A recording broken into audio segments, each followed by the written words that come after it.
shocked. How would commercial radio sold their airtime to DAB, and people see that as a betrayal of the Lam Bun spirit. And that's why you have an organization like LSD.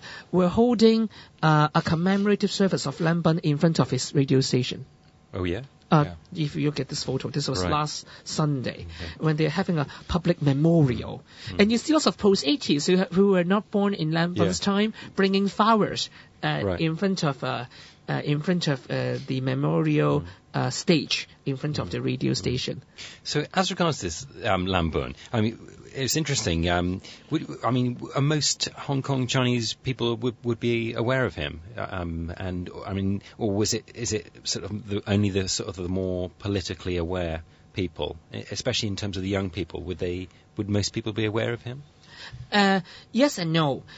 For those who were around in the Tung Chi Hua's era, people have heard of Lam Bun for sure. Why? Right.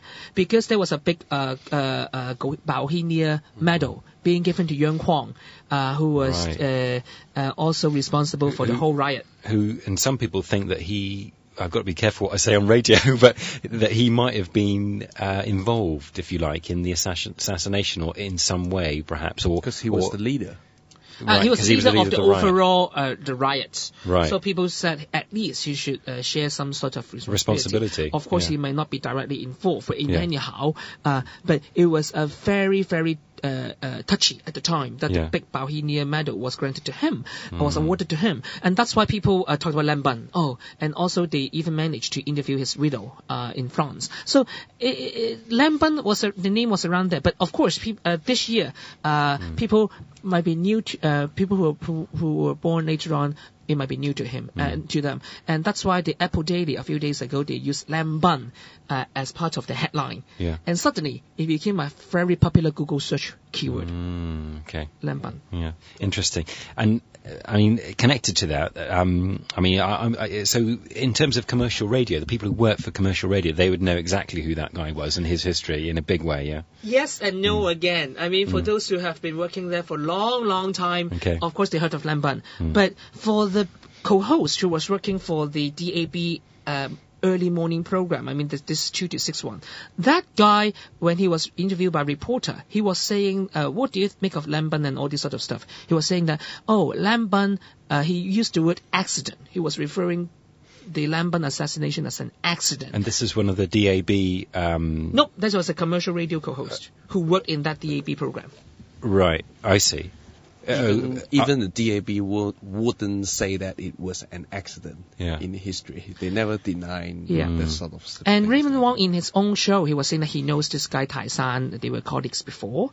And he said it's simply because he was just ignorant about that. He was young and haven't heard of it. So he was one of them that you recall as knowing, they didn't know much about that. If so, you definitely wouldn't call it an accident. I mean, it was a planned assassination. Planned and premeditated. Would you call the Tiananmen massacre an accident or just a misunderstanding? You wouldn't call it that way. It was totally political stupid.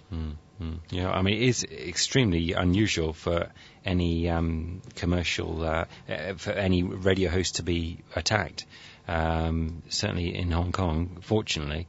I also read about another interesting guy. I don't know if you guys know who this is. He's a radio host on commercial radio, Poon Su To.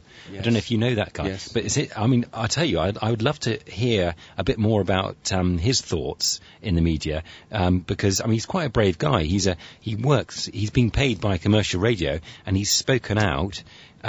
Basically criticising what commercial radio have decided to do, and by accepting this money, by taking the money in from the DAB, and he's basically spoken out. But so I'd be interested to know who is this guy, and I mean, what do you think of what he did? It seems to be good that some of the commercial radio hosts are themselves being willing to speak out against the people that feed them, if you like, the people who pay their salary, which is always quite a brave thing to do, isn't it? I mean, was that reported in the newspaper about that guy? Yes. It was a bit. Yes, and he has got a lot of young supporters right now. Yeah.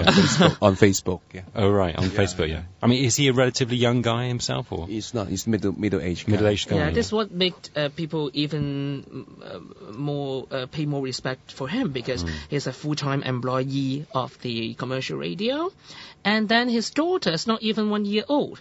He is in a position that he need to is a breadwinner. So and he openly criticized the employer's decision. Was quite a courageous act in many people's mind. It is. I mean, that kind of thing doesn't happen much in Hong Kong, doesn't it? Either within people who work for the government or people who work for their private company. They don't often. Usually, if someone does what he does, they'll get the sack, don't they? Or they get sidelined in some way. But I hopefully that he will have enough, respect and power within that organisation to for any nasty thing. He made the headline. I mean, last Friday, the night after. He criticized his employer in his own show. He was spending 10 minutes. It was a big hit on YouTube. Right. People kept playing again.